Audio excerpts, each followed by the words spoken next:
layunin ng Ebanghelyo. Sinabi ng Panginoong Hesus kay Tomas, "Sapagkat ako'y nakita mo ay sumampalataya ka. Mapapalad ang hindi nakakita, gayon may sumasampalataya." Paano sasampalataya ang hindi nakakita?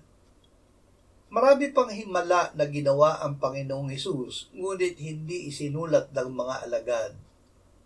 Ngunit ang Ebanghelyo ay isinulat upang tayo'y sumampalataya na si Jesus ang Kristo, ang anak ng Diyos, at sa pagsampalataya ay magkaroon tayo ng buhay sa kanyang pangalan.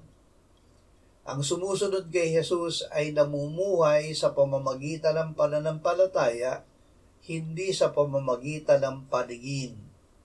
Ito ay bunga tangi ng pakikinig sa salita ng Diyos.